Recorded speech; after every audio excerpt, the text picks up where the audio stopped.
Little boy paid a Hell's Angel $2 to help him. What he asked left the biker shocked. The morning sun cast long shadows across Main Street as Jared Sullivan made his way through the sleepy town. His heavy leather boots echoed against the concrete, each step deliberate and measured. The familiar weight of his worn leather jacket settled comfortably on his broad shoulders, the patches and worn edges telling stories of countless miles on the open road. Steam rose from the paper cup of coffee in his weathered hands as he walked, the warmth seeping through his calloused fingers. The local coffee shop had become his regular stop, though the barista still trembled slightly whenever he ordered his usual black coffee. He didn't mind. He was used to the effect his appearance had on people. Before you continue listening, please let me know where in the world are you watching from today. Now back to the story. Townspeople hurried past him on both sides of the street, some crossing to the other side when they spotted him coming.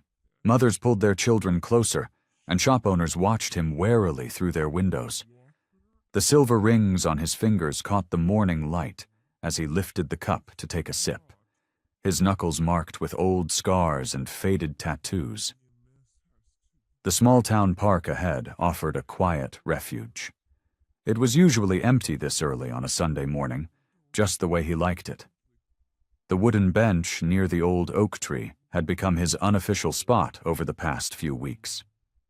Something about the peaceful setting helped quiet the ghosts that seemed to follow him wherever he went. Fallen leaves crunched under his boots as he made his way toward the bench.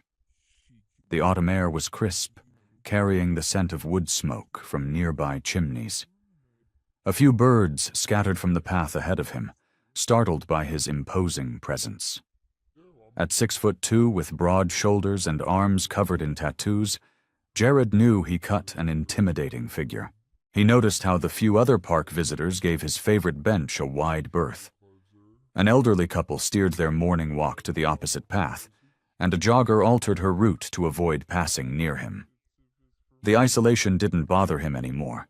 It was safer this way, keeping his distance from ordinary folks living their ordinary lives. The wooden bench creaked slightly as he lowered himself onto it. Jared took another long sip of his coffee, watching the steam swirl away in the cool morning air. His thoughts drifted, as they often did, to the life he'd left behind. The rumble of motorcycles, the brotherhood that had once meant everything, the choices that still haunted him. "Excuse me, mister?" The small voice pulled Jared from his thoughts. He turned his head to find a young boy standing nearby, no more than 6 years old, with bright blue eyes and tousled brown hair. The child wore a slightly too big jacket and scuffed sneakers, holding something in his small hands. Most children ran from Jared on sight. This one, however, looked straight at him without a trace of fear. There was something in those innocent eyes that made Jared's hardened exterior crack just slightly, a mix of hope and determination that seemed far too mature for such a young face. The boy stepped closer, extending his hands to reveal a crumpled $2 bill. The money looked worn, as if it had been carried around for some time, folded and unfolded many times over. "Please, mister," the boy said, his voice steady despite his obvious nervousness. "Can you help my mommy?" Jared stared at the offered money, then at the child's earnest face, completely caught off guard by both the approach and the request. For the first time in years, the tough biker found himself truly speechless. Jared shifted his weight uncomfortably, looking down at the small boy and his outstretched hand. The crumpled $2 bill trembled slightly in the child's grip. In all his years on the road, no one had ever approached him like this, especially not a kid. "Listen, buddy," Jared said, trying to keep his gruff voice gentle. "I don't think your mom would want you talking to strangers." The boy's determined expression didn't waver. "I'm Ethan," he said simply. "Now we're not strangers anymore." He pushed the money forward again. "Please, mister, I've been saving it." Jared ran a hand through his graying hair, glancing around the park. No angry parent seemed to be rushing over to snatch their child away from the scary biker. The boy, Ethan, stood alone, his blue eyes fixed on Jared with unwavering hope. "Your mom know you're out here?" Jared asked. Ethan shook his head. "She's sleeping. She sleeps a lot now." His small shoulders slumped slightly. "I heard her crying last night. She thinks I don't know, but I do." Something in Jared's chest tightened at the boy's words. He'd seen plenty of suffering in his life, caused more than his share of it too. But there was something about this kid's quiet desperation that got to him. "How long you been saving that money?" Jared asked, nodding at the worn bill. 3 weeks, Ethan said proudly. "I found some bottles to return, and Mrs. Peterson next door gave me $1 for helping with her flowers." He looked down at the money, then back up at Jared. "You look strong, like you could help fix things." Jared's coffee had gone cold in his hand. He set it down on the bench, studying the boy's earnest face. Every instinct told him to walk away. Getting involved with other people's problems never ended well. But something in those innocent blue eyes held him there. "Where's your house, kid?" Relief flooded Ethan's face. He grabbed Jared's large hand with his small one, surprising the older man with his boldness. "This way. It's not far." Jared allowed himself to be led through the quiet Sunday streets, aware of the startled looks from the few people they passed. The boy chatted as they walked, telling him about his mother's garden that needed weeding and the back steps that were broken. They moved away from the town center, past neat rows of houses with trimmed lawns, into an area where the homes grew more weathered and the yards less tended. Ethan's pace quickened as they approached a small white house set back from the road. The paint was peeling, and the front porch sagged slightly, but bright flowers still bloomed in careful rows along the walkway. Ethan stopped at the edge of the yard, pointing to a window with faded curtains drawn across it. "That's Mommy's room," he whispered, his voice dropping low. "She needs help, but she won't ask for it. She says we have to be strong, but—" He squeezed Jared's hand tighter. "Sometimes being strong means asking for help, right?" Jared stared at the house, feeling the weight of the boy's trust in his simple gesture. Without meaning to, he found himself following Ethan up the cracked concrete path toward the front door.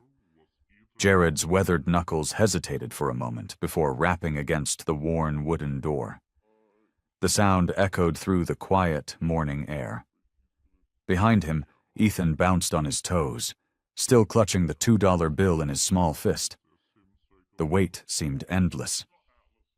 Finally, hinges creaked, and the door opened just enough to reveal a woman's face. Dark circles shadowed her eyes, and her brown hair hung limply around her shoulders.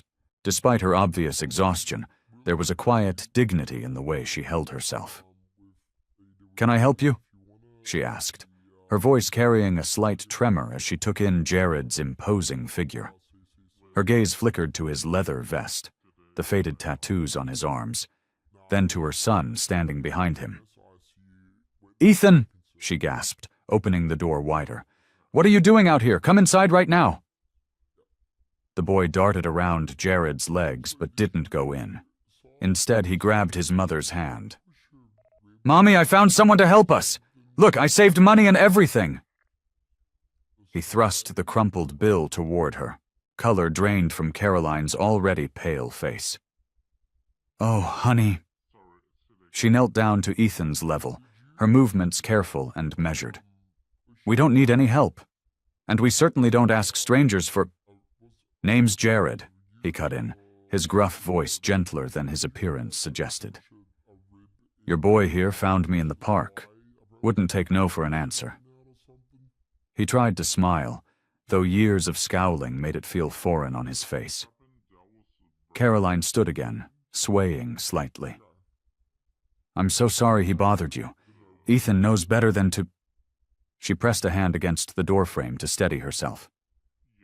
"Ma'am," Jared said, "I ain't here to cause trouble. Your boy's got a good heart.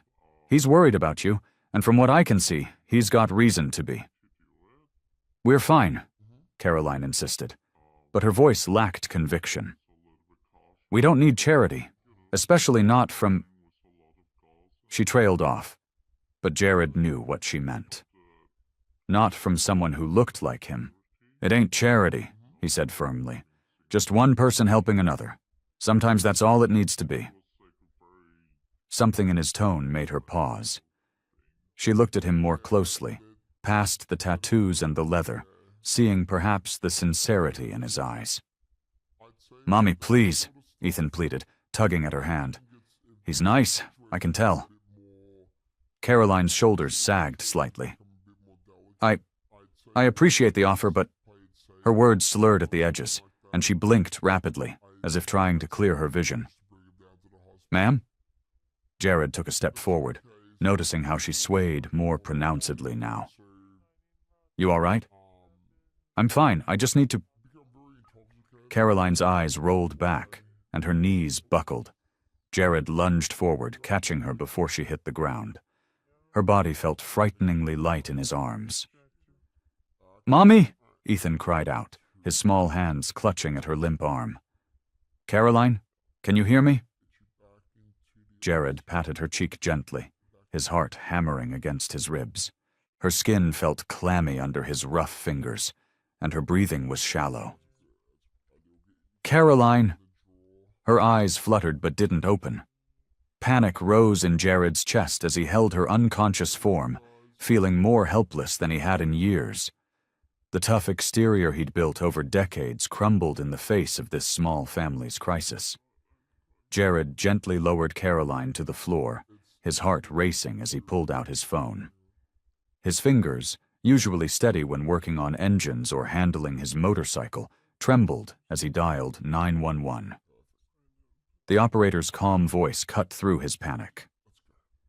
911, what's your emergency? I need an ambulance, Jared said, forcing his voice to stay level. A woman just collapsed. She's breathing but unconscious. He rattled off the address, his eyes fixed on Caroline's pale face. Ethan knelt beside his mother, his small hand stroking her arm. Mommy's always so tired, he whispered, his voice quivering. She tries to hide it, but I can tell. Jared's chest tightened at the boy's words.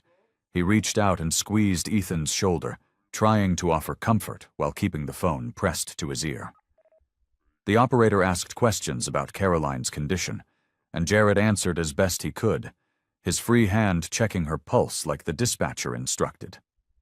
Sirens wailed in the distance, growing louder. Red and white lights flashed through the windows, casting strange shadows across Caroline's still face. Jared had never felt more out of place. A tattooed biker kneeling in a stranger's living room, trying to help a woman he'd just met. The paramedics burst through the door with practiced efficiency, their movements quick and precise. They nudged Jared aside, their voices professional as they checked Caroline's vitals. Medical terms flew back and forth between them, most of which meant nothing to Jared. Sir, are you family? One of the paramedics asked, glancing at him. Before Jared could answer, Ethan grabbed his hand. He's helping us, the boy said firmly. Don't make him go away. The paramedic's expression softened as she looked at Ethan. We need to take your mom to the hospital. Would you like to ride with her? Ethan's grip on Jared's hand tightened. Can Jared come too? The paramedics exchanged looks, then nodded. He can follow in his own vehicle.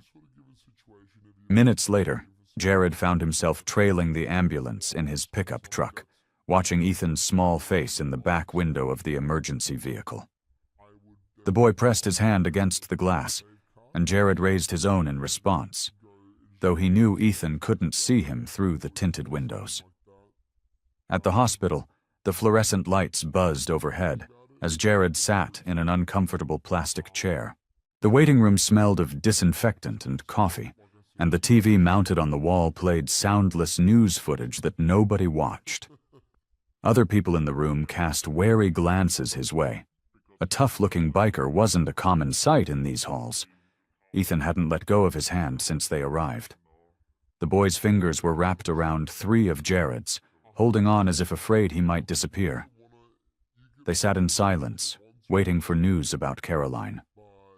Looking down at their joined hands, his large and scarred, Ethan's small and trusting, Jared felt something shift inside him.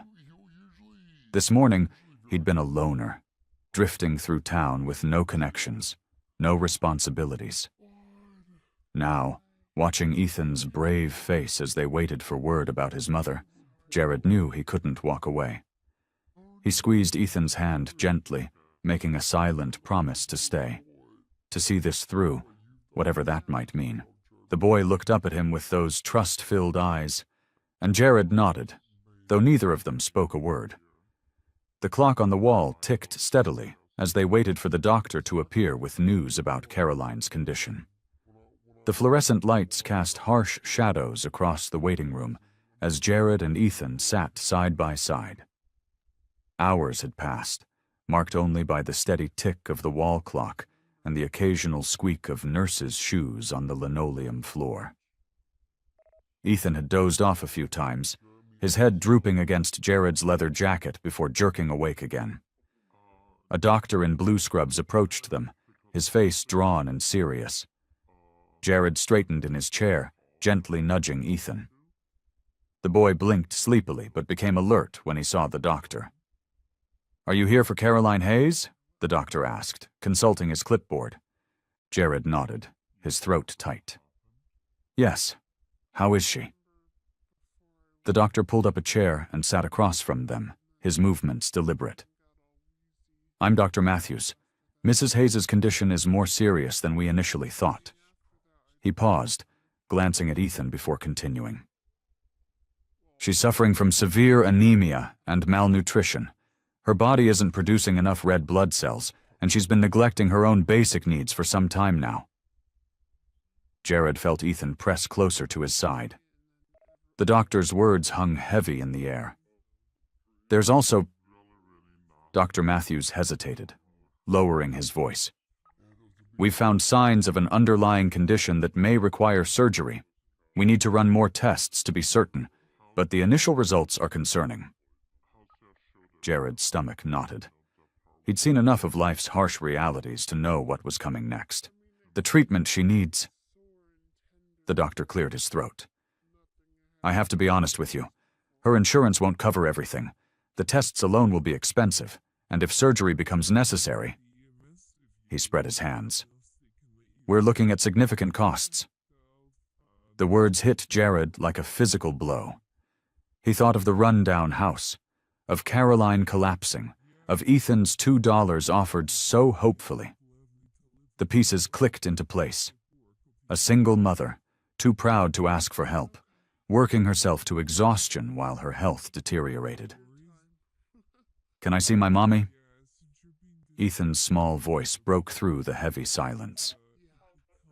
"Doctor," Matthews smiled kindly. "Of course, she's sleeping now, but you can sit with her for a little while. A nurse will show you to her room." As they waited for the nurse, Ethan looked up at Jared, his blue eyes filled with a wisdom beyond his years. "Mommy needs help," he said softly, his fingers curled into the edge of Jared's jacket. "But she won't let anyone help." Something pulled in Jared's chest, an unfamiliar sensation, like a string being tugged deep inside him. He looked down at this small boy who had trusted him, a stranger, with his last $2 and his mother's well-being. The weight of that trust settled on his shoulders, heavy but somehow right. A nurse appeared, clipboard in hand. "You can see Mrs. Hayes now?" she said with a gentle smile. "This way, please." Jared stood, Ethan's hand still firmly in his.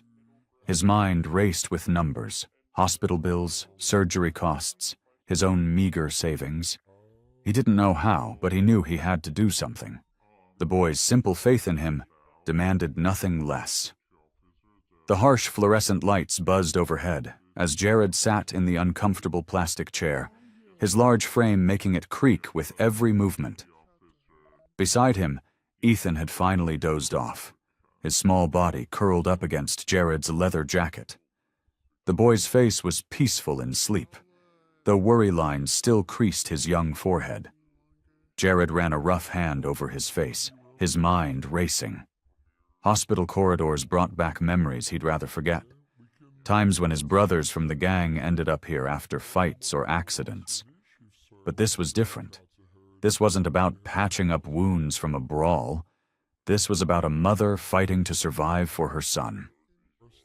He glanced down at Ethan and felt something stir in his chest. The kid had trusted him, a complete stranger, with everything he had, 2 crumpled dollars and hope for his mother's life. The weight of that trust sat heavy on Jared's shoulders. Through the window, he could see Caroline's room across the hall. She lay still, connected to machines that beeped steadily. She looked small and vulnerable in the hospital bed, nothing like the fierce, protective mother he'd glimpsed earlier. The sight made his throat tight. A nurse passed by, offering him a sympathetic smile. Jared nodded back, feeling out of place in his worn leather jacket and faded jeans. He'd never been good at this kind of thing. Hospitals, paperwork, insurance forms. His world was simpler. Ride hard, fight harder, survive. But something about Caroline's situation had awakened a part of him he thought was long dead. When Ethan stirred, mumbling in his sleep, Jared made a decision. He might not have much money, but he had strong hands and a stubborn will. He could at least make sure they had a clean house to return to.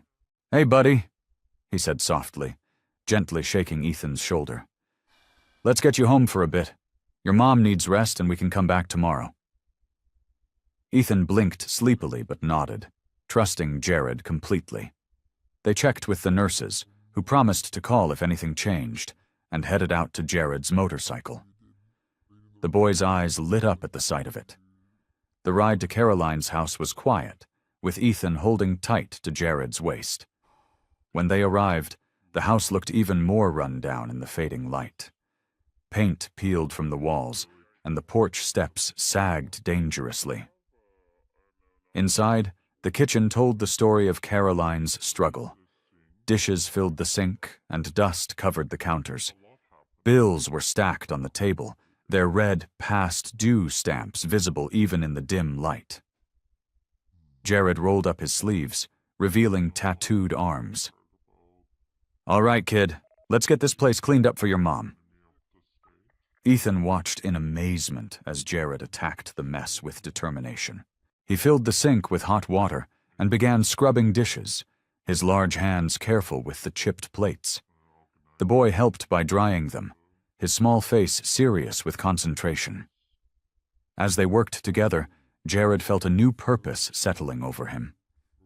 This wasn't just about paying medical bills or fixing a broken house.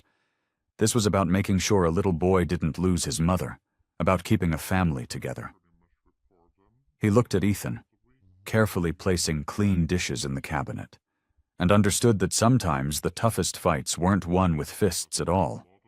The early morning sun cast long shadows across Caroline's front yard as Jared's motorcycle rumbled to a stop. He'd been coming by every day for the past week, his tool belt slung over his shoulder, determination set in his weathered face. The house needed more work than he'd initially thought, but that didn't stop him. Today, he focused on the broken windows. The glass had cracks spreading like spider webs, letting in cold drafts that made the heating bills soar. Jared carefully measured and cut new panes, his large hands surprisingly gentle with the delicate material. Each time he completed a repair, he felt a small sense of victory. "Can I help?" Ethan's voice piped up from behind him. The boy had taken to following Jared around like a shadow, watching his every move with curious eyes. "Sure, kid." Jared handed him a small brush. "You can help clean up the old putty while I get the new glass ready." They worked together in comfortable silence, broken only by Ethan's occasional questions about tools and techniques. When it was time for school, Jared wiped his hands clean and grabbed his keys. "Come on, buddy. Time to get you to class." The ride to school had become their morning routine. Ethan would wrap his small arms around Jared's waist, completely trusting, as they cruised through town. The other parents at drop-off still stared at the tattooed biker, but Jared didn't mind anymore. After school, they sat at Caroline's kitchen table, wrestling with math problems. 7 times 8, Jared prompted, pointing at the worksheet. Ethan's face scrunched up in concentration. 56? That's right. Jared ruffled the boy's hair, feeling a surge of pride. Between repair jobs and homework sessions, Jared made daily trips to the hospital. Sometimes memories would surface, of gang fights, of brothers lost to violence, but he pushed them away. This was different. This was about healing, not hurting. The nurses had grown used to his presence, no longer startling at his rough appearance. They updated him on Caroline's progress, noting small improvements day by day. Her color was returning, they said, and her vitals were getting stronger. Late one afternoon, after patching the last hole in the living room wall, Jared headed to the hospital for his usual visit. The setting sun painted the hospital windows orange as he walked down the familiar corridor to Caroline's room. He stopped in the doorway, surprised to find her awake. She looked pale and tired, but her eyes were alert as they met his.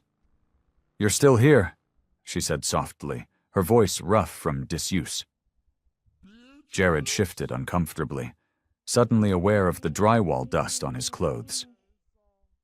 "Yeah, well, somebody's got to keep an eye on things. The nurses told me you've been taking care of Ethan." Caroline's eyes filled with tears. "And fixing the house. I don't know how to thank you." "Don't mention it." Jared rubbed the back of his neck, uncomfortable with her gratitude. "Just doing what needs doing, that's all." "Still," Caroline insisted, her voice stronger now. "Thank you."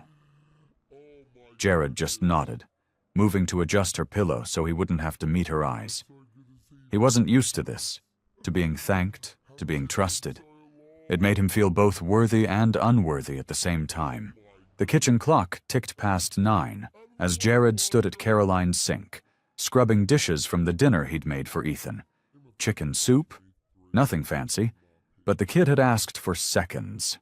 Through the window, crickets chirped in the darkness, a peaceful sound that still felt strange to his ears. He dried his hands on a worn dish towel and looked around the modest kitchen. Just last week, he would have been in some smoky bar, planning the next job with his brothers from the gang. The memories felt like scenes from someone else's life. The constant tension, the smell of leather and gasoline, the ever-present threat of violence. Now here he was, wearing an apron with flour on his sleeves, making sure a 6-year-old boy got his homework done and ate his vegetables. The thought almost made him laugh. Moving to the living room, Jared picked up his tool belt. The ceiling fan needed fixing. It made an annoying rattle that might keep Caroline awake when she came home. As he worked, muscle memory took over, his hands knowing exactly what to do. This kind of work felt honest, clean. No looking over his shoulder, no wondering if tonight would be the night everything went wrong. The fan fixed, Jared gathered the dirty laundry. He'd learned to separate colors from whites after a disastrous first attempt turned all of Ethan's school shirts pink. These simple tasks, cooking, cleaning, fixing things, gave him a strange sense of peace. It was so different from his old life, where each day brought new threats and challenges. The next afternoon, Jared visited Caroline in the hospital.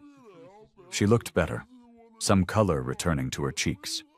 She sat propped up against pillows, watching him as he arranged fresh flowers in a vase by her bed. "The doctors say I might be able to come home next week," she said softly. Jared nodded, settling into the chair beside her bed. That's good news. The house is ready for you. Caroline twisted the edge of her blanket between her fingers. I need to tell you something. She took a deep breath. About why things got so bad. Jared leaned forward, giving her his full attention. Caroline's eyes grew distant as she spoke. My husband, Tom, he was a police officer. Everyone in town knew him, respected him. He died trying to save a family from a house fire. Her voice cracked slightly. The insurance wasn't enough. There were medical bills from his last few days, the mortgage, Ethan's needs. Everything just kept piling up. She wiped at her eyes with trembling fingers. I thought I could handle it all myself. I was too proud to ask for help, even when things started falling apart. I didn't want anyone's pity. Jared listened silently, his chest tight with understanding. He knew about pride, about refusing help even when you were drowning. The worst part, Caroline continued, her voice barely above a whisper, is that I almost left Ethan without a mother because I couldn't admit I needed help. The weight of her words settled heavily in the room. Jared reached out, hesitating for a moment before placing his hand over hers. Her fingers were cold and thin, but they gripped his with surprising strength. You're not alone anymore, he said simply, meaning every word. The afternoon sun warmed the driveway as Jared knelt beside his motorcycle, teaching Ethan about basic maintenance. The boy sat cross-legged on the concrete, hanging on every word. Now, see this part here? Jared pointed to the air filter. It's like the bike's lungs. Gotta keep it clean so she can breathe right. Ethan nodded seriously, his blue eyes wide with fascination. Just like people need clean air? Exactly right, buddy. Jared couldn't help but smile at the kid's quick understanding. He handed Ethan a clean rag. Want to help me polish her up? Yeah! Ethan grabbed the cloth and started wiping the chrome with careful determination. His tongue stuck out slightly as he concentrated on getting every spot perfect. These quiet moments had become precious to Jared. Each day brought new discoveries, like how Ethan loved peanut butter and banana sandwiches cut into triangles, or how he could name every dinosaur in his picture books. Later that week, they spent an afternoon in the backyard. Jared had found an old baseball and mitt in the garage, probably belonging to Ethan's father. After dusting them off, he called Ethan outside. Ever play catch before? Jared asked, tossing the ball gently in his hand. Ethan shook his head. Daddy was going to teach me, but his voice trailed off. Well, it's pretty simple.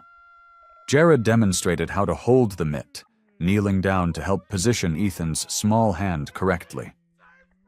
Keep your eye on the ball, and don't be scared of it. Their first throws were awkward, with more balls hitting the ground than finding their target. But Ethan's determination never wavered. By sunset, he was catching more than he missed, his face lighting up with pride each time the ball landed in his mitt. Did you see that? Ethan would shout after each successful catch. I did it, Jared! These moments stirred something deep in Jared's chest, a feeling of purpose he'd never known before. He found himself looking forward to their time together, planning little projects they could do around the house. One evening, after they'd finished dinner, mac and cheese with hot dogs cut up in it, Ethan's favorite, they sat at the kitchen table.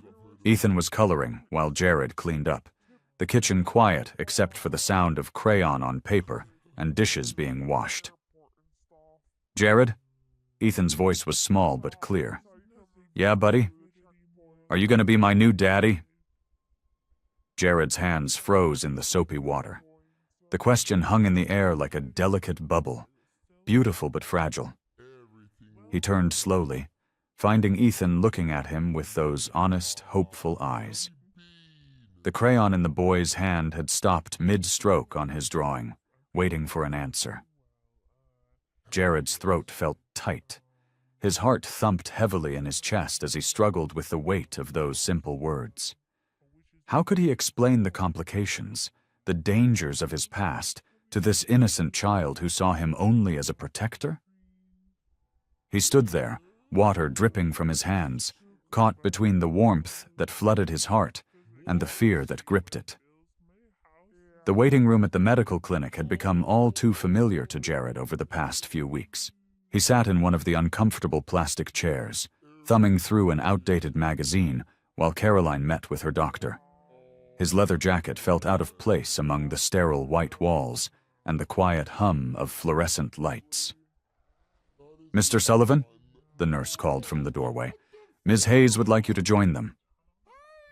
Jared followed the nurse down the hallway, his heavy boots echoing against the linoleum floor. Inside the examination room, Caroline sat on the edge of the bed, her face showing signs of improvement but still carrying the shadows of exhaustion. "The treatment is working," the doctor explained, showing them charts that meant little to Jared. "But recovery will take time. Ms. Hayes needs continued support and rest." Caroline's eyes met Jared's briefly before looking away. "I can manage," she said softly, but her voice lacked conviction. Later that day, Jared worked on fixing the loose boards on the front porch steps. The rhythmic sound of his hammer filled the afternoon air. Caroline watched from the kitchen window, her hands wrapped around a cup of tea. "You don't have to do all this," she said when she finally came outside, settling into the old rocking chair. Jared wiped sweat from his forehead with his sleeve. "I know," he replied simply, continuing his work. "Why are you?" Her question hung between them, heavy with unspoken doubts. He paused, considering his words carefully. "Sometimes people just need help. Doesn't have to be complicated." Caroline studied him, her expression a mix of gratitude and uncertainty. "People like you. I mean, with your background. They usually want something in return. I'm not that person anymore." Jared's voice was quiet but firm. The days fell into a routine. Mornings meant getting Ethan ready for school, afternoons were filled with house repairs and doctor appointments, and evenings brought quiet moments of shared meals and conversation. Carolyn's guard began to lower, inch by inch, like a drawbridge being slowly lowered over a moat of past hurts and fears.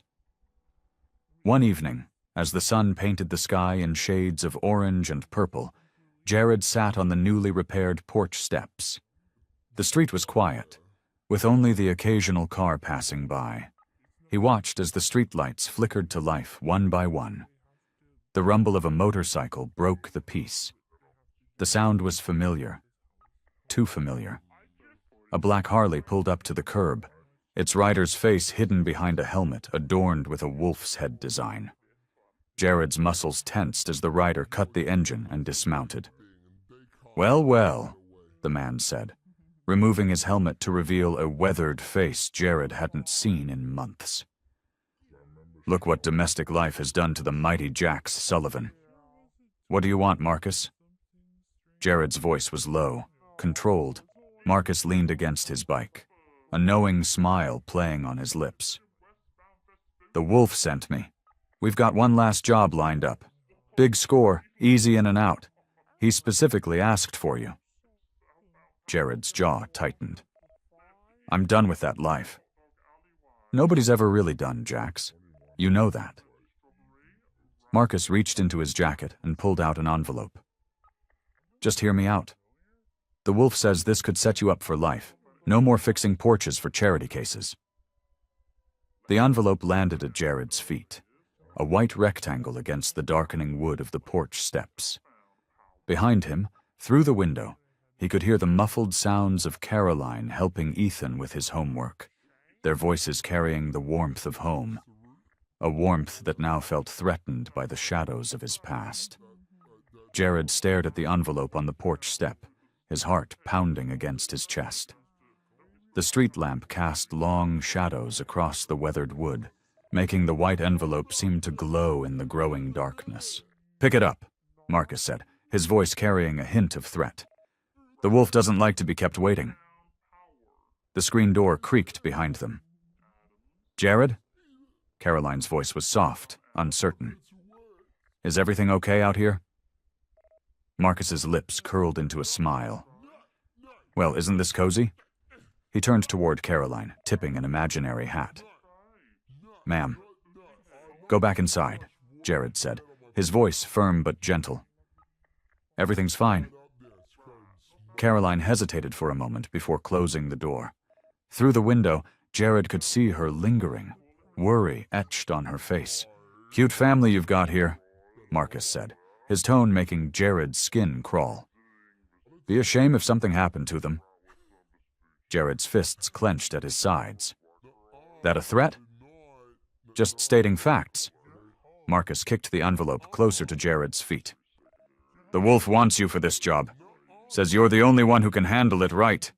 Inside that envelope is your cut, just for showing up to hear the details. I told you I'm done. Marcus laughed, a harsh sound in the quiet evening.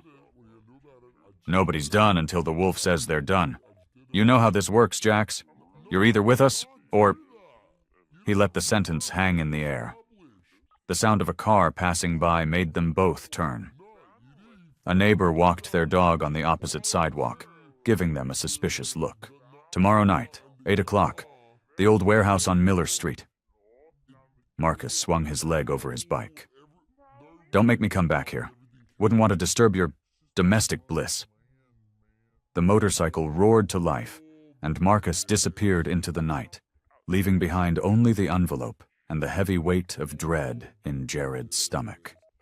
Inside the house, Caroline stood in the kitchen, pretending to wash dishes that were already clean. Her hands trembled slightly as she gripped the edge of the sink. Who was that? She asked, not turning around. Nobody, Jared replied, his voice rough.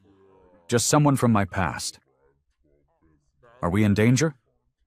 Her question was direct, cutting through the pretense. Jared walked to the window, watching the street outside. No, he lied. Everything's fine. He climbed the stairs slowly, his boots heavy on each step. At the top, he paused outside Ethan's room. The boy sat cross-legged on his bed, bathed in the blue light of the television. Some cartoon played quietly, but Ethan wasn't really watching it. His eyes were fixed on the door, on Jared. Hey, buddy, Jared said, forcing a smile. Was that a bad man? Ethan asked, his voice small but steady. Jared's chest tightened. Just someone I used to know. Nothing to worry about. He walked to his own room, closing the door behind him. The envelope felt like it was burning a hole in his jacket pocket. He knew what he'd find inside. Enough money to tempt him, to make him consider the wolf's offer. But he also knew what accepting it would mean. Sitting on the edge of his bed, Jared pulled out the envelope. The thickness of it told him there was at least a few $1,000s inside. Seed money, they used to call it. Just enough to hook you back in. Through the thin walls, he could hear Caroline moving around downstairs, the quiet sounds of her getting ready for bed. The TV in Ethan's room still hummed softly. These simple, domestic sounds, so different from the roar of motorcycles and the chaos of his old life, had become precious to him. Morning light filtered through the kitchen window as Jared sat at the small table, his coffee growing cold. Caroline moved quietly around the kitchen, preparing Ethan's lunch for school. The tension in the air was thick enough to cut with a knife. We need to talk, Jared said finally, his voice rough. After Ethan leaves for school. Caroline's hand stilled for a moment as she packed Ethan's sandwich. About last night? Yeah. Ethan bounded down the stairs, his backpack bouncing against his shoulders. Ready? Caroline forced a smile. Have a good day, sweetheart. She kissed the top of his head. Bye, Mom. Bye, Jared. Ethan waved as he headed for the door where the school bus waited. The silence that followed his departure was deafening. Carolyn sat down across from Jared, her hands wrapped around her own coffee mug. "Tell me." Jared took a deep breath. "Before I came here, I was part of a motorcycle gang. Not just any gang, one of the most dangerous in the state. He paused, choosing his words carefully. "We did things. Bad things." Caroline's knuckles went white around her mug. "What kind of things?" "The kind that land people in prison." Jared couldn't meet her eyes. "I left that life behind. Or I thought I did. But last night they came to bring me back. There's a job they want me to do. And if you refuse, they'll come after me." Jared's voice was barely above a whisper. "And anyone close to me." Caroline pushed back from the table, her chair scraping against the floor. "So you're telling me that my son, my 6-year-old boy, is in danger because of you?" "I would never let anything happen to Ethan," Jared said firmly. "Or you. But you can't guarantee that, can you?" Caroline's voice cracked. "My husband was a police officer. He died trying to protect people from men like the ones you used to run with. And now you're telling me those same kind of people might come after us?" The mention of her husband hit Jared like a physical blow. "Caroline, No." She held up her hand. "I trusted you. I let you into our lives. Ethan," her voice broke. "Ethan looks at you like you're his father. I care about him. About both of you. If you really care about us, you can't be involved in that world." Caroline's eyes filled with tears. "I won't put Ethan through that. I won't let him lose another father figure to violence." Jared stood slowly, his chair groaning against the floor. "I understand." "Do you?" Caroline wrapped her arms around herself. "Because this isn't just about you anymore. Every choice you make affects us now. And I can't..." She took a shaky breath. "I can't have someone in our lives who might bring danger to our door." The weight of her words settled over him like a heavy blanket. She was right. Of course she was right. He'd been fooling himself, thinking he could have this normal life, this family. "I'll go," he said quietly. "You won't have to worry about me bringing trouble to your door anymore." He walked to the front door, each step feeling heavier than the last.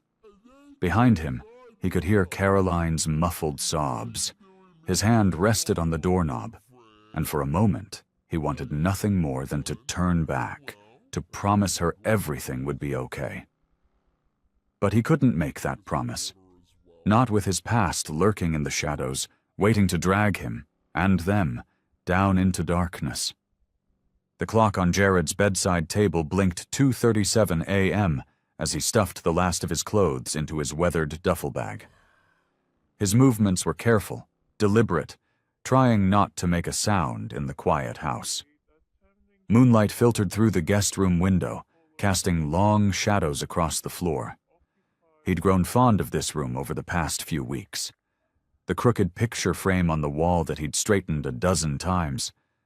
The squeaky floorboard by the door that he'd meant to fix. Small things that had made this place feel like home. Slinging the bag over his shoulder, Jared crept down the hallway. He paused at Ethan's door, which was slightly ajar. The boy's nightlight cast a soft glow across his sleeping face. Toy cars were scattered across the floor. They'd been playing with them just yesterday afternoon. Ethan had been so excited to show Jared his collection, naming each one with pride. Jared's throat tightened. He wanted to go in, to say goodbye properly, but he knew he couldn't. Ethan wouldn't understand. He'd ask questions Jared couldn't answer, make promises Jared couldn't keep. In the kitchen, Jared pulled out a piece of paper and pen. His large hands, more used to working on engines than writing letters, gripped the pen awkwardly. What could he possibly say? How could he explain his departure without revealing the danger he was protecting them from? After several false starts, he kept it simple. "Caroline, I'm sorry. You're right. You and Ethan deserve better than what I can give you. Thank you for letting me be part of your lives, even for a little while. Please tell Ethan. Tell him I'm sorry too." He placed the note on the kitchen counter where Caroline would find it in the morning. His boots felt heavy as he walked to the front door. The house creaked softly, familiar sounds he'd grown accustomed to during his time here. The loose doorknob he'd fixed. The dent in the wall he'd patched. Every repair a memory he'd have to leave behind. As he stepped out into the cool night air, Jared took one last look at the house. The porch light cast a warm glow on the steps, where he and Ethan had sat sharing ice cream just days ago. The flower bed where Caroline had started planting new bulbs as her strength returned. Small pieces of a life he'd dared to dream might be his. He walked to his motorcycle, parked at the curb. The engine's rumble seemed too loud in the quiet neighborhood, but he had to go now, before his resolve crumbled. Hours later, as dawn broke over the horizon, Caroline woke to an unusually quiet house. She knew something was wrong before she even left her bedroom. The absence felt tangible, like all the warmth had been sucked out of the air. In the kitchen, the note waited on the counter. Her hands trembled as she read it, the words blurring through her tears. It was so short, so final. No explanation, no real goodbye. "Mommy?" Ethan's voice came from behind her. "Where's Jared?" Caroline quickly wiped her eyes before turning to face her son. He stood in his pajamas, clutching his favorite stuffed bear, his eyes already filling with confusion and hurt as he looked around the empty kitchen. "Jared had to go away, sweetheart," she managed to say. But he was going to help me build my new model car today." Ethan's lower lip trembled. "He promised." Carolyn knelt down and pulled her son close as the first sob shook his small body. She had no answers for him, no way to explain why another person he loved had disappeared from his life. The morning light filtered through the kitchen window, casting long shadows across the empty chair where Jared used to sit. Carolyn stood at the sink, mechanically washing dishes from a breakfast neither she nor Ethan had really eaten. 3 days had passed since Jared's departure, but his absence felt like a physical thing, heavy and suffocating. The house seemed to miss him, too. The dripping faucet he'd been meaning to fix tapped out a steady rhythm. The loose floorboard in the hallway creaked more often now, as if calling out for his attention. Even the old furnace groaned louder, protesting the loss of its caretaker. "Mommy?" Ethan's small voice came from the doorway. "Can we wait for Jared on the porch? Maybe he'll come back today." Caroline's hands stilled in the soapy water. Her heart ached at the hope in her son's voice. "Not today, sweetie. You need to get ready for school." "But what if he comes while I'm gone?" She dried her hands and turned to face her son. Dark circles shadowed his eyes. He hadn't been sleeping well. Neither had she. "Ethan, he didn't even say goodbye." Ethan's lower lip trembled. "Did I do something wrong?" "No, baby." Caroline knelt down, ignoring the wave of dizziness that swept over her. "You didn't do anything wrong. Sometimes grown-ups have to make hard choices." "Like Daddy did?" The innocent question hit her like a physical blow. Caroline pulled Ethan close, feeling his small arms wrap around her neck. "This is different," she whispered, though she wasn't sure how to explain why. Later that morning, after dropping Ethan at school, Carolyn felt the familiar weakness creeping back into her bones. She'd been pushing herself too hard, trying to maintain the routines Jared had established. The doctors had warned her about overexertion, but what choice did she have? The house wouldn't clean itself, and Ethan needed her. She sank onto the couch, her breath coming in short gasps. The room spun slightly, and she closed her eyes. Just a short rest, she told herself. Just 5 minutes. The phone's sharp ring startled her awake. Caroline fumbled for the receiver, her heart jumping when she saw the unknown number. Hello? Caroline? Jared's deep voice sent a jolt through her system. Jared? She sat up straight, her free hand gripping the armrest. Where are you? I can't say exactly. Somewhere safe. His voice was tired, strained. I needed to let you know I'm okay. Caroline's relief warred with anger and hurt. Ethan misses you terribly. He thinks he did something wrong. A sharp intake of breath on the other end. Tell him it's not his fault. None of this is his fault. Then come back, Caroline pleaded, her voice breaking. Whatever's wrong, we can figure it out together. We need you, Jared. The silence stretched between them, heavy with unspoken words. I want to, he finally said, his voice rough. God, Caroline, you don't know how much I want to. But I have to handle some things first. Make sure it's safe. Safe from what? She asked, but she already knew he wouldn't answer. I have to go, he said. Just take care of yourself and Ethan, please. Jared, wait. Caroline gripped the phone tighter. Whatever you're dealing with, whenever you're ready, there's a place for you here. But you have to choose it. You have to want it enough to fight for it. Jared sat in his dingy motel room, staring at the phone he'd just hung up. Caroline's words echoed in his mind. You have to want it enough to fight for it. His calloused hands trembled as he ran them through his graying hair. The crack in her voice, the pain he'd heard, it was almost more than he could bear. The room felt suffocating, its yellowed wallpaper and stained carpet a far cry from the warm home he'd left behind. He'd been here 3 days, but it felt like weeks. Every morning he woke up reaching for his tools, ready to fix something in Caroline's house. Every evening, he caught himself wondering if Ethan had finished his homework. Standing up, Jared paced the narrow space between the bed and the door. His reflection in the mirror stopped him short.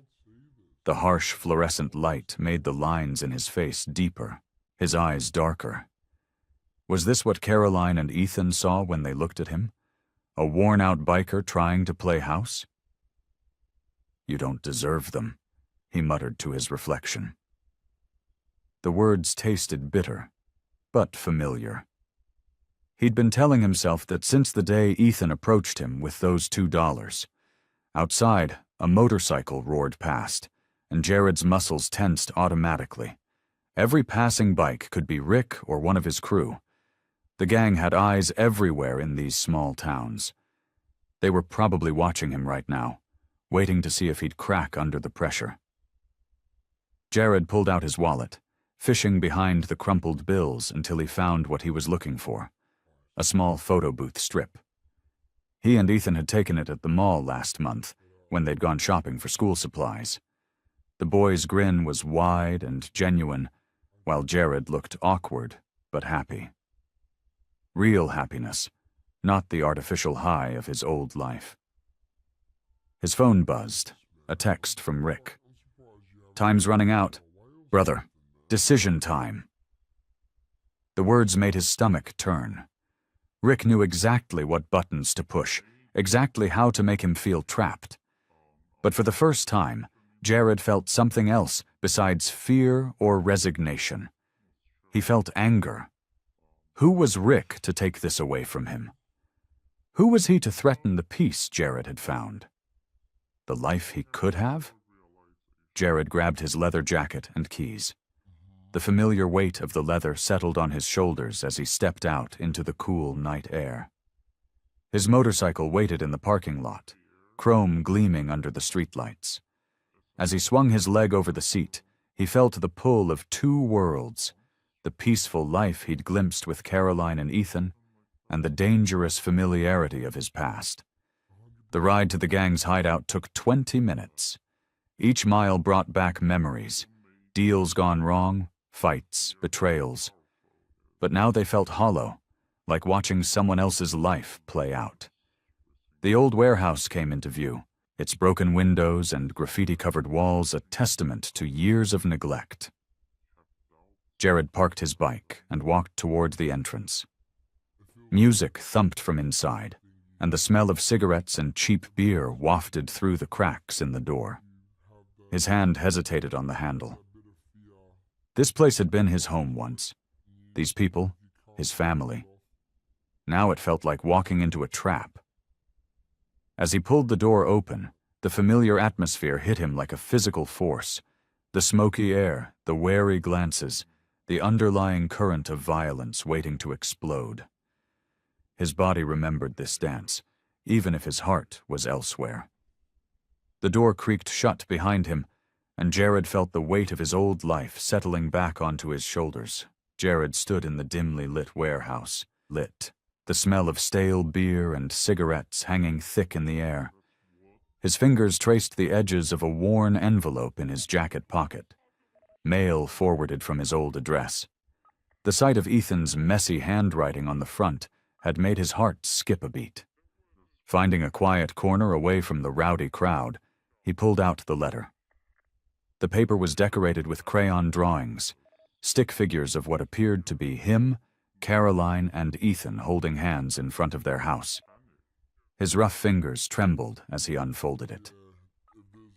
"Dear Jared," the letter began in wobbly letters, clearly written with great care. "I miss you lots. The house is quiet without you. Mommy tries to fix things, but she's not as good as you. Yesterday, the sink was dripping, and she couldn't make it stop." Jared's throat tightened. He could picture Ethan sitting at the kitchen table, tongue stuck out in concentration as he wrote each word. "My friend Tommy asked why I was sad. I told him my daddy left. But then I remembered you're not really my daddy. But Mommy says that's not true. She says being a daddy isn't about who made you. It's about who loves you and takes care of you." The words blurred as Jared blinked back tears. Around him, the warehouse pulsed with music and voices, but he was lost in Ethan's simple wisdom.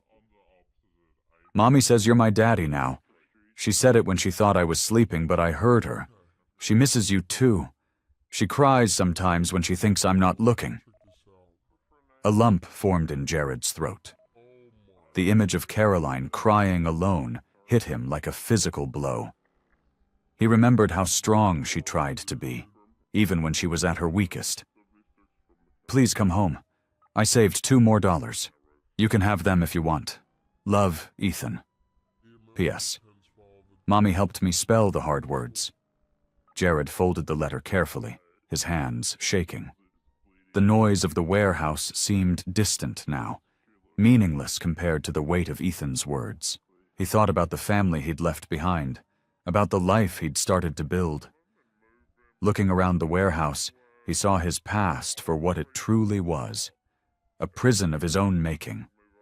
The faces of his old gang members, once familiar as family, now seemed like strangers. This wasn't his home anymore. It hadn't been for a long time. He stood up, his decision made. Rick emerged from the shadows, a knowing smirk on his face.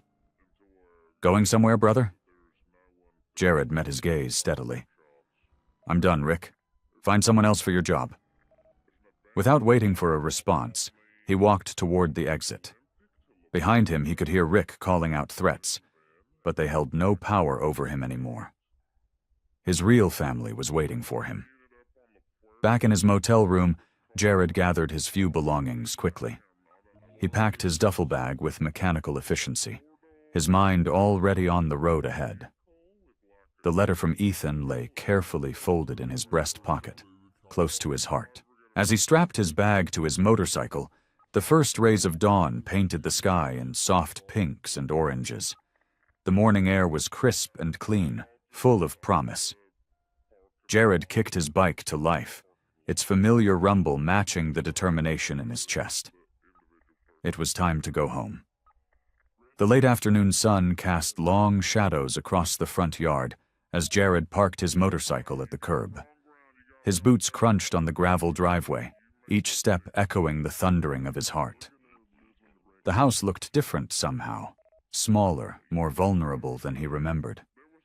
The window he'd fixed still held strong, but the paint was peeling in new places. His hand trembled as he raised it to knock. Before his knuckles could touch the wood, the door opened. Carolyn stood there, her eyes wide with surprise. She looked thinner than when he'd left, but there was more color in her cheeks. She wore one of her old flowered dresses, the one she'd been wearing the day he first arrived. Neither of them spoke. The silence stretched between them, filled with unspoken words and lingering hurt. Finally, Caroline stepped aside, a silent invitation that meant more than any words could convey. Jared ducked his head and stepped inside, the familiar scent of home washing over him. The living room was neat, but showed signs of neglect. A pile of bills sat unopened on the coffee table. The dripping sink he'd meant to fix echoed from the kitchen. His tools still hung on their hooks by the back door, untouched since he'd left. "Ethan's at school," Caroline said softly, breaking the silence. "He'll be home soon." She wrung her hands together, a nervous gesture he remembered well. "Would you like some coffee?" Jared nodded, his throat too tight to speak. He followed her to the kitchen, watching as she moved through the familiar routine of making coffee. Her hands shook slightly as she measured the grounds. "I got his letter," Jared said finally, his voice rough. He pulled the creased paper from his jacket pocket. "About being his daddy." Carolyn's back stiffened, but she didn't turn around. "He misses you. We both do." The coffee maker gurgled to life, filling the kitchen with its comforting aroma. "But Jared, I need to know. Is it over? Really over?" He stepped closer, close enough to see the tension in her shoulders. "Yes," he said firmly. "I walked away from all of it, for good this time." He paused, gathering his courage. "If you'll have me, I want to come home. To you and Ethan." Caroline turned then, tears glistening in her eyes. "We're not exactly the perfect family," she whispered. "Perfect's overrated," Jared replied, a small smile tugging at his lips. "I just want to be here, to help fix things. Not just the house, but—" He gestured vaguely between them. The sound of running feet on the porch interrupted them. The door burst open, and Ethan stood there, backpack hanging from one shoulder, eyes wide with disbelief. "You came back!" he cried, launching himself at Jared. Jared caught him, lifting him easily. The boy's arms wrapped tight around his neck, and Jared felt wetness against his shoulder. "I got your letter, buddy," he murmured into Ethan's hair. "Are you staying?" Ethan's voice was muffled against his jacket. "For real this time?" Jared looked over at Caroline, who was watching them with tears streaming down her face. She nodded slightly, and something in Jared's chest loosened. They moved to the living room, Ethan refusing to let go of Jared's hand. As they sat together on the worn couch, Jared felt the familiar weight of his past pressing down on him. But now, with Ethan's small hand in his, and Caroline's gentle presence beside him, that weight seemed lighter somehow, more manageable. Together, they could rebuild what was broken, not just the creaking floorboards and dripping faucets, but the trust and love that had started to grow between them. The local garage smelled of motor oil and rubber, a scent Jared had grown to love over the past few weeks. His calloused hands worked steadily on an old Chevy's engine, the familiar work bringing him peace. The owner, Mike, had taken a chance on him despite his rough appearance, and Jared was determined to prove himself worthy of that trust. "Hey, Sullivan," Mike called from across the garage. "Mrs. Peterson's here for her car." Jared wiped his hands on a shop rag and headed to the front. Mrs. Peterson, an elderly woman with kind eyes, smiled when she saw him. Gone were the days when people crossed the street to avoid him. Now they sought him out, trusting him with their vehicles and greeting him by name. After work, Jared drove home. Home, a word that still felt new on his tongue. The small house looked better these days. Fresh paint covered the walls, and the yard was neat and trim. Through the window, he could see Ethan doing homework at the kitchen table. Caroline was stirring something on the stove when he walked in. The kitchen smelled like garlic and tomatoes, and his stomach growled appreciatively. She looked healthier now, her cheeks fuller, her eyes brighter. The regular doctor visits and proper medication were working wonders. "How was work?" she asked, stirring the pot of sauce. "Good. Fixed Mrs. Peterson's transmission today." He washed his hands at the sink, the grease slowly giving way to soap and water.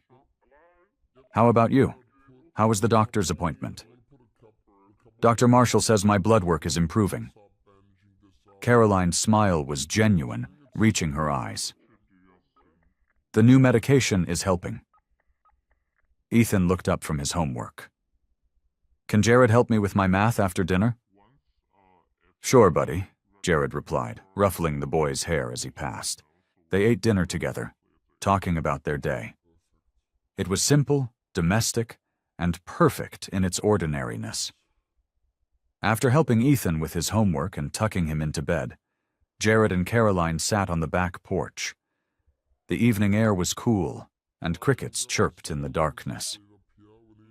"I never thought I'd have this," Caroline admitted softly, wrapping her arms around herself. "After Tom died, I thought that was it. Just me and Ethan against the world." Jared nodded, understanding completely. "When I was with the gang, I couldn't imagine any other life. Didn't think I deserved one." He paused, looking out into the darkness. "But now," Caroline prompted, turning to face him. "Now I wake up every morning grateful. For this job. This house." He looked at her, his eyes sincere. "For you and Ethan." Caroline reached out and took his hand. Her fingers were warm against his, and she didn't flinch at the roughness of his calluses. "We're grateful for you too, Jared. What you've done for us." "You gave me a chance," he said simply, "when most people wouldn't have." They sat in comfortable silence, their joined hands a bridge between their past lives and this new beginning. The porch swing creaked gently as they rocked, and somewhere in the distance, a dog barked.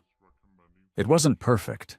They both carried scars from their pasts, but it was real and honest and theirs. Carolyn leaned her head against his shoulder, and Jared felt something in his chest expand. This quiet moment, this simple connection, meant more than all the wild freedom he'd chased in his gang days.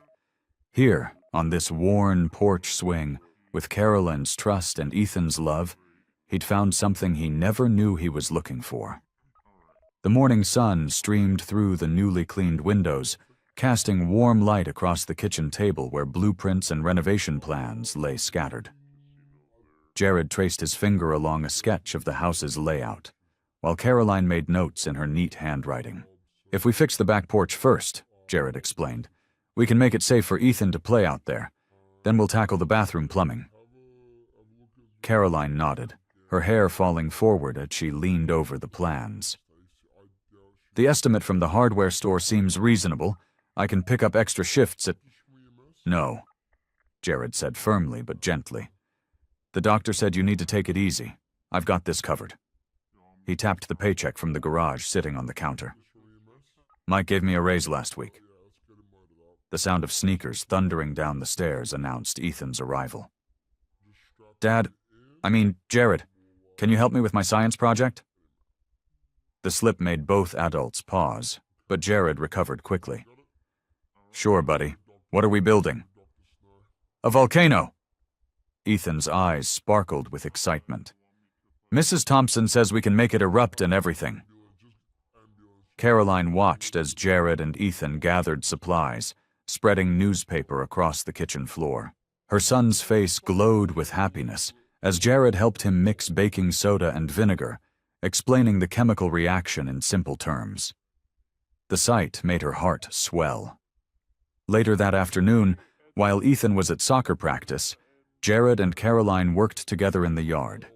He showed her how to use the power drill, his hands steady as he guided hers on the tool. The closeness made her breath catch, but it wasn't fear anymore. It was something else entirely. "You're a natural," he praised as she successfully mounted a bracket for the new porch railing. "I had a good teacher," she replied, wiping sweat from her forehead. "You know, Jared, I never thought—" He paused in his work, giving her his full attention. "Never thought what?" Caroline set down the drill, turning to face him fully. "I never thought I could trust anyone again after Tom died, especially not someone who—" She gestured vaguely at his tattoos. "Who seemed so different from our world." Jared's shoulders tensed slightly, but he remained quiet, letting her continue. "But you've shown me that people can change, that sometimes the best things in life come from the most unexpected places." Her voice grew softer. "I'm falling in love with you, Jared. Not because you're trying to be someone else, but because of who you've become. This man who fixes our house, who helps my son with his homework, who makes sure I take my medicine." The confession hung in the air between them, as real and solid as the porch they were rebuilding. Before Jared could respond, they heard Ethan's voice calling from the front yard. "Dad, we won our practice game." Ethan ran around the corner, still in his soccer uniform, clutching a water bottle. This time, neither adult corrected his choice of words. Jared caught the boy in a hug, pride evident on his face. "That's great, buddy. Tell us all about it." As Ethan launched into an animated play-by-play of his soccer victory, Carolyn watched them together, her son and the man who had walked into their lives on a quiet Sunday morning, carrying all their hopes in a crumpled $2 bill. The three of them, standing in their half-finished backyard, felt more like family than she'd ever dared to dream possible. The late afternoon sun cast long shadows through the kitchen window as Jared sat at the table, surrounded by paperwork. Bank statements, mortgage documents, and insurance forms covered every inch of the wooden surface. His calloused fingers, more used to gripping wrenches than pens, carefully filled out application after application. Mike, his boss at the garage, had offered him a partnership deal. The opportunity would mean more stability, better benefits, and a chance to provide the kind of life Caroline and Ethan deserved. Jared's chest tightened as he thought about the boy who now called him Dad without hesitation. He heard Caroline's footsteps before she entered the kitchen. "What's all this?" she asked, placing a gentle hand on his shoulder. "Just some paperwork for the garage," Jared explained, leaning back in his chair. "Mike wants to make me a partner." He watched her face carefully, seeking her reaction. Carolyn's eyes widened. "Jared, that's wonderful." She pulled out a chair and sat beside him, examining the documents with interest. "There's more," he continued, pulling out a small notebook from his jacket pocket. Inside were calculations, savings plans, and notes about school districts. "I've been thinking about our future. Ethan's future." Caroline's expression softened as she watched him flip through the pages. This was a different man from the intimidating biker who had shown up at her door months ago. This was someone who stayed up late planning college funds and researching health insurance options. "You don't have to do all this alone," she said softly. "I want to," Jared replied, his voice rough with emotion. "I want to do right by both of you." He closed the notebook and turned to face her fully. "Caroline, I've been thinking about something else too." She waited, patient and attentive, as he gathered his thoughts. I know I'm not the kind of man you probably imagined ending up with, he began, his hands fidgeting with the edge of a document. My past isn't pretty, and I can't change that. But being here, with you and Ethan, it's changed me, made me want to be better. Caroline reached out and took his hand, her touch steady and reassuring. I want to make this official, Jared continued. Not just living here and helping out, but really being a family. I want to marry you, Caroline. Not just for Ethan's sake, but because I love you.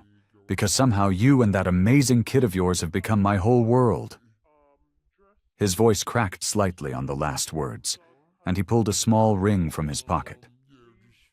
It wasn't fancy, a simple silver band with a modest diamond, but it represented everything he wanted to give them. Stability, commitment, love.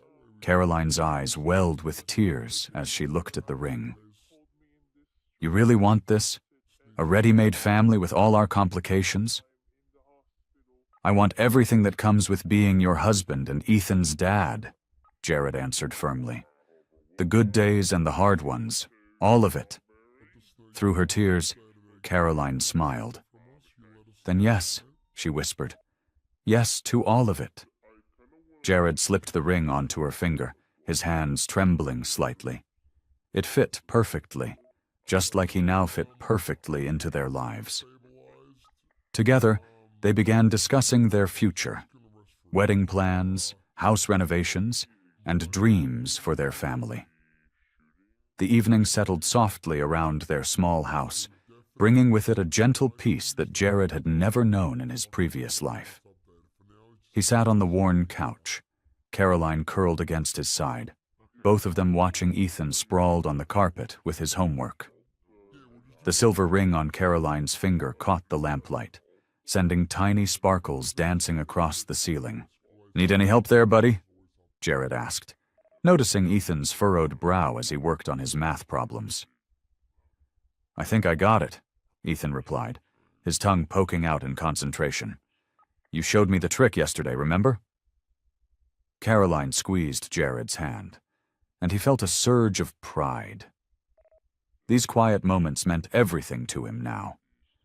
The simple act of helping with homework, sharing meals together, or fixing things around the house had become sacred rituals that healed his troubled soul. You're good with him, Caroline whispered, her head resting on his shoulder. Better than I ever expected.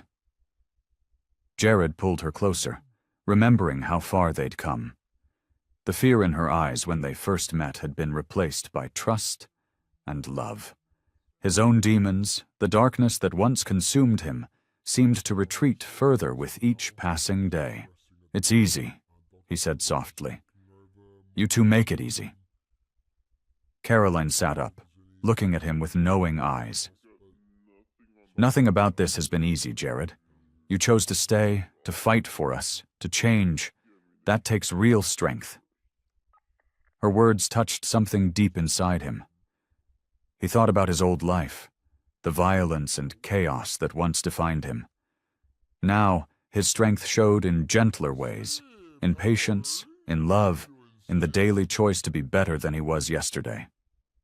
Ethan closed his math book with a triumphant smile. Done! He bounced up from the floor and climbed onto the couch between them. Can we watch a movie now? One movie, Caroline agreed. Then bed. As they settled in to watch, Jared couldn't help but marvel at how natural this felt. The weight of Ethan against his side, Caroline's hand in his, the simple joy of being together. His gaze drifted to the window where his motorcycle stood in the driveway, no longer a symbol of escape, but of coming home. During a quiet moment in the movie, Ethan looked up at Jared with those earnest blue eyes that had first drawn him in that day in the park. I'm glad you stayed, he said simply.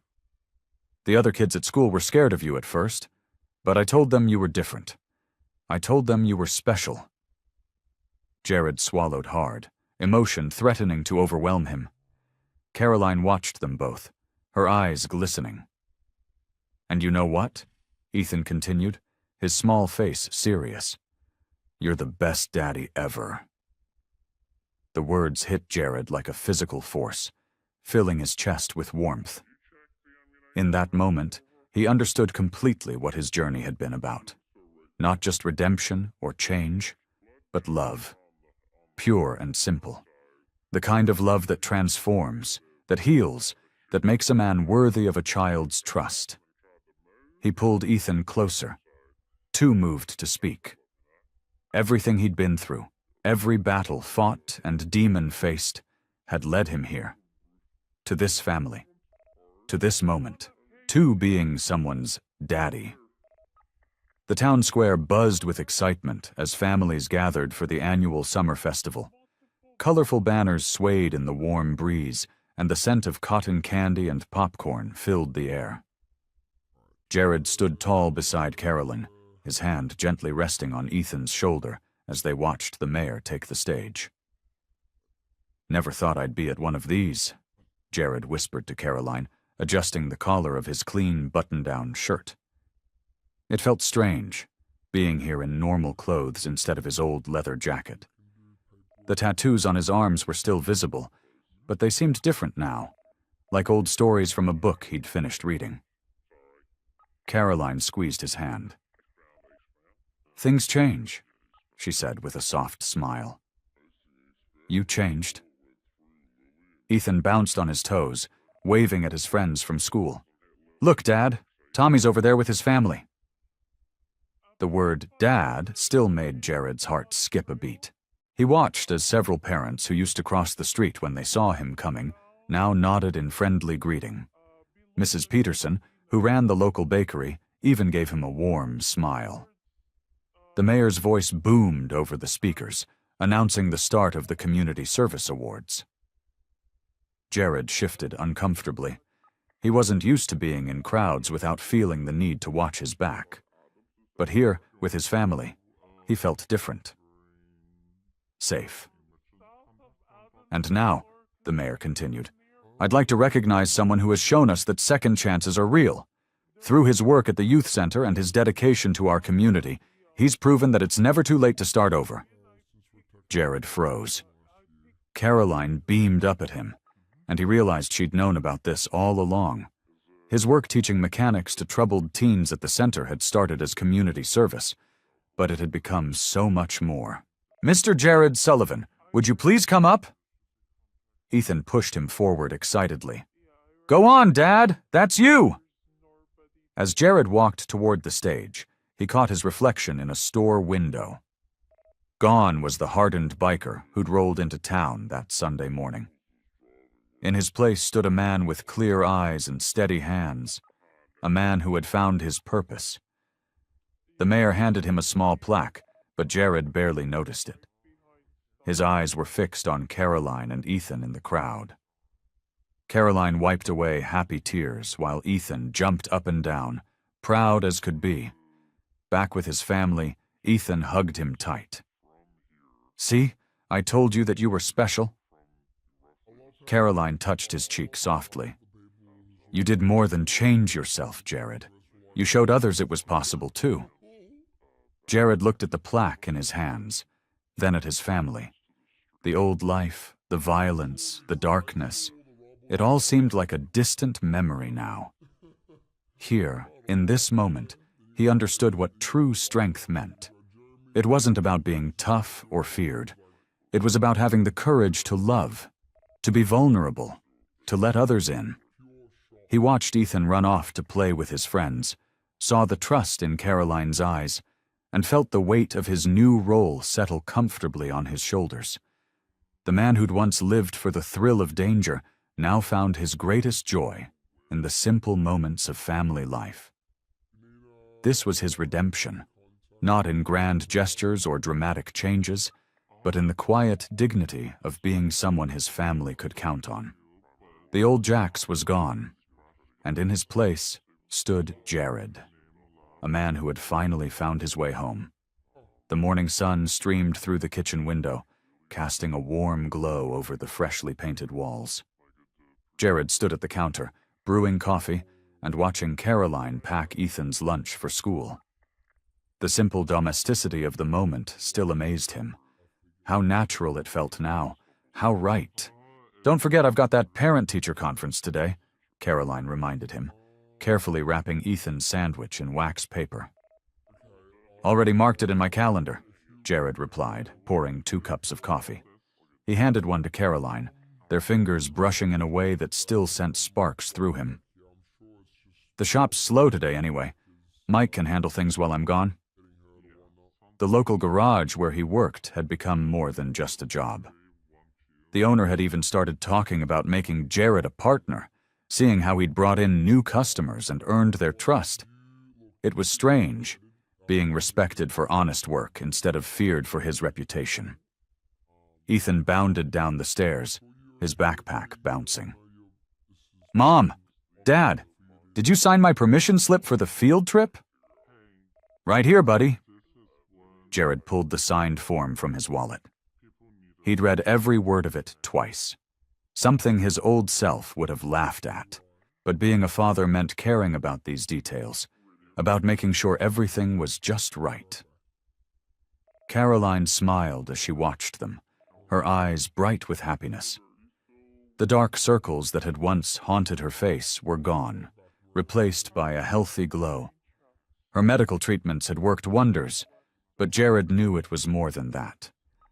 She'd found peace, too, letting go of the burden of doing everything alone. We should invite the Hendersons over for dinner this weekend, Caroline suggested, straightening Ethan's collar. Sarah's been asking about your famous grilled chicken. Jared nodded, still amazed that he now had neighbors who actually wanted to spend time with him. The same people who had once crossed the street to avoid him now stopped by to chat about recipes and home repairs. After dropping Ethan at school, Jared and Caroline walked hand in hand back to their house. The spring air was crisp, carrying the scent of blooming flowers from their newly planted garden. The house itself stood proud now, its fresh paint and fixed shutters a testament to their hard work. Sometimes I still can't believe this is real, Jared admitted, pulling Caroline close. That I get to have this life, this family. Caroline leaned into him, her presence solid and reassuring. You earned it, Jared, every bit of it. Inside, Jared looked around at the living room, where family photos now covered the walls. There was Ethan's last birthday party, Caroline's first day back at work, and countless moments of their life together. Each picture told a story of healing, of growth, of love. You know what? Caroline said, wrapping her arms around his waist. We should have a special dinner tonight. Just the 3 of us. Ethan's been asking for your spaghetti and meatballs. His favorite, Jared chuckled. He kissed her forehead, breathing in the familiar scent of her shampoo. I'll pick up the ingredients after the parent-teacher conference. They stood there for a moment, holding each other in the quiet morning light. Through the window they could see their garden, the swing set Jared had built for Ethan, and the peaceful neighborhood beyond. This was home, not just the building, but the life they'd built together. Later that evening, the kitchen filled with the aroma of garlic and tomatoes as Jared stirred the sauce. Carolyn set the table, while Ethan chattered about his day at school. The sound of their laughter mixed with the clinking of plates and the soft music playing from the radio. The late afternoon sun painted the sky in shades of orange and pink as Jared and Caroline stood in their front yard. Their fingers intertwined naturally, a gesture that had become as familiar as breathing. The fresh-cut grass beneath their feet released its sweet scent into the air, mixing with the fragrance of Caroline's rose garden. Jared squeezed Caroline's hand gently, taking in the sight before him. The house they'd worked so hard to restore gleamed with fresh paint, its windows sparkling in the golden light. The porch swing he'd built swayed gently in the breeze, and Ethan's bicycle leaned against the steps, testament to the ordinary joy of family life. Remember when you first came here? Caroline asked, her voice soft with memory. The house was falling apart, and And you were too stubborn to accept help, Jared finished, a warm smile crossing his face. His thumb traced circles on the back of her hand. "Guess some things don't change." Caroline laughed, the sound light and free. "I've gotten better at it. Besides, you were just as stubborn, thinking you didn't deserve any of this." Jared's gaze swept over their yard, taking in the flower beds they'd planted together, the treehouse he'd built for Ethan, and the small vegetable garden that was beginning to sprout. Each element represented hours of work, conversations, and shared dreams. His old life felt like a distant memory now, replaced by something far more precious. "Dad! Mom!" Ethan's voice rang out as he bounded down the porch steps, homework completed, and ready for their evening together. "Can we have dinner outside tonight? Please?" Jared ruffled Ethan's hair as the boy wrapped his arms around both their waists in a group hug. "Sure thing, buddy. Want to help me get the picnic table ready?" They worked together, spreading a checkered tablecloth over the wooden table Jared had crafted himself. Caroline brought out plates of food, while Ethan carefully arranged the silverware, proud to help. The simple task of setting up dinner felt sacred somehow, a ritual that bound them together. As they settled around the table, the setting sun cast long shadows across their yard. Jared watched as Caroline helped Ethan cut his chicken, the way she knew exactly how he liked his vegetables arranged, the gentle patience in her movements. He saw how Ethan's eyes lit up when telling them about his day at school, the trust and love shining in his face. The moment felt perfect, not because everything was flawless, but because it was real. The challenges they'd faced, the obstacles they'd overcome, had only made their bond stronger. Jared knew with absolute certainty that this was where he belonged. After dinner, they sat together on the porch steps, Ethan between them, pointing out the first stars appearing in the darkening sky. Carolyn leaned her head against Jared's shoulder, and he could feel the contentment radiating from her. Ethan's excited chatter about constellations filled the peaceful evening air. This was their life now, simple, honest, and filled with love. The tough exterior Jared had worn for so long had melted away, replaced by the warmth of being a husband and father. Carolyn's initial wariness had transformed into deep trust and affection. And Ethan, their precious son, flourished in the security of their love. Looking at his family, Jared felt a profound sense of peace. The life they shared wasn't just about second chances or redemption anymore. It was about the joy of each day they spent together, the countless small moments that made up their happiness. I hope you like this story. Please share what's your favorite part of the story and where in the world you are watching from. Have a wonderful day.